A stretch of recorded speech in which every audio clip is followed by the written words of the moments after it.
माननीय सभा महोदय, बजेटको छलफलमा कुराहरू हामीले राखिरहेका छौँ, तर रेड बुक चाहिँ बनिसकेको छ भन्ने जानकारी आएको छ। एक दुईवटा किताबहरू पनि हामीले प्राप्त भएको छ। यो छलफल चाहिँ हाम्रो त्यो बुक बन्नुभन्दा पहिला हामीले गरेर हाम्रो सल्लाहहरू त्यसमा राखिदिए राम्रो हुन्थ्यो। अर्थमन्त्रीज्यूलाई मेरो अनुरोध छ, सरकारलाई हाम्रो अनुरोध छ। अर्थमन्त्रीज्यूले यही रोस्ट्रममा उभिएर 5 वर्ष पछाडि तपाईँहरूको इच्छाअनुसारको बजेट बनाउनुहोस् भन्ने हिसाबले बोल्नु भएको कुराप्रति पनि म सहमति र आपत्ति व्यक्त गर्दै, खासमा यो बजेट भनेको चाहिँ के हो भन्ने कुरा हामीले बुझ्नुपर्छ जस्तो लाग्छ। बजेट भन्ने चाहिँ सरल भाषामा मैले बुझेको चाहिँ यति पैसा उठाउँछु र यो काम गर्छु भन्ने हाम्रो आर्थिक योजना हो। कति पैसा उठाउने त, तर कसरी उठाउने त भन्ने ढङ्ग पनि हुन्छ होला। अलिक क्रिटिकल्ली नै मैले यसलाई चाहिँ नि समीक्षा गर्नुपर्छ। पेट्रोलियम पदार्थको मूल्य विश्वकै सबैभन्दा महँगो नेपालमा, त्यसरी चाहिँ नि होइन डे टु डे चाहिने उपभोग्य तपाईँको चाहिँ नि सेवा सुविधा र सामग्रीको मोल त्यसरी अचाकली बढाएर हामीले राम्रो बजेट बनाइरहेको छैनौँ भन्ने मलाई लाग्छ। त्यसो भएको कारणले गर्दाखेरि हामीले त्यतातिर ध्यान दिनुपर्छ भन्ने मलाई लाग्दछ, अनुरोध गर्न चाहन्छु। बजेट भन्ने बित्तिकै हामीले समस्या हाम्रो के हुन् र विकास हाम्रो के हो भन्ने बुझ्नु जरुरी छ जस्तो मलाई लाग्छ। समस्या भनेको चाहिँ खुट्टामा भएको घाउ, विकास भनेको चाहिँ खुट्टामा लाउने नयाँ जुत्ता।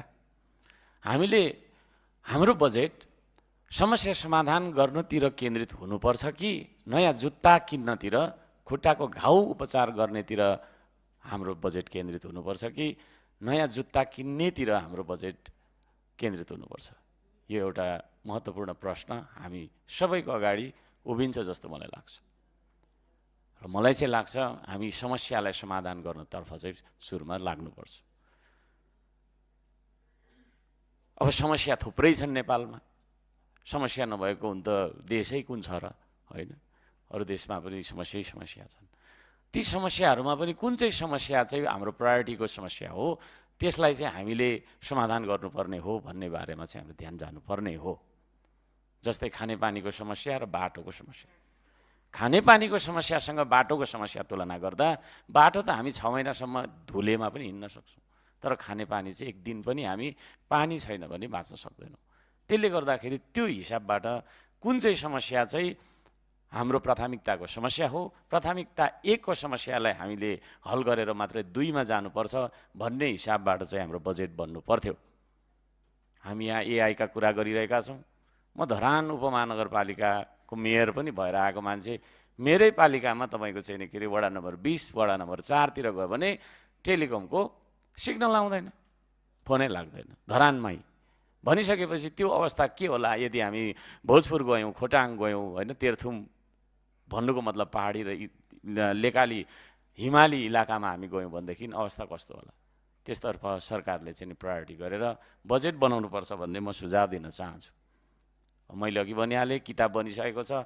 मैले दिएको सुझावको खासै अर्थ त नहोला हुन चाहिँ, तर त्यसरी जाँदाखेरि राम्रो हो। अहिले हाम्रो धेरै हाम्रा आकाङ्क्षाहरू छन्, महत्त्वाकाङ्क्षाहरू छन्, है। काठमाडौँ भ्यालीभित्र पनि गर्नुपर्ने छ, तर भ्याली बाहिर पनि त नेपाल छ।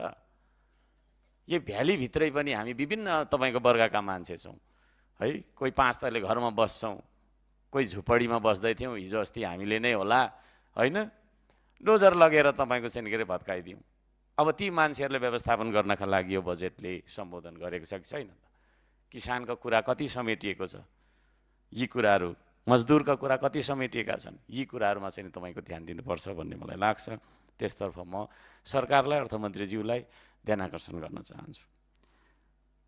त्यसै गरी वक्तव्यको क्रममा 1-2वटा कुराहरू, जस्तै 100वटा घर हामी बनाएर सर्वसाधारणलाई बिक्री गर्नेछौँ भन्ने खालको चाहिँ नि अर्थमन्त्रीज्यूको वक्तव्यमा कुराहरू आउँदाखेरि त्यो आपत्तिजनक छ। नेपाल सरकार भनेको वास्तवमा के हो भन्दाखेरि शान्ति सुव्यवस्था कायम गर्ने र सेवा सुविधा प्रवाह गर्ने एउटा निकाय मात्रै हो। हामी जग्गा व्यापारी, होइन, रियल इस्टेट बिजनेस गर्ने हामी मान्छे होइनौँ, त्यो निकाय होइन। यो कुरा हामीले चाहिँ नि एक्का राख्नुपर्छ। हामीले सेवा सुविधा प्रवाह गर्ने। माननीय सदस्य, समय सकियो।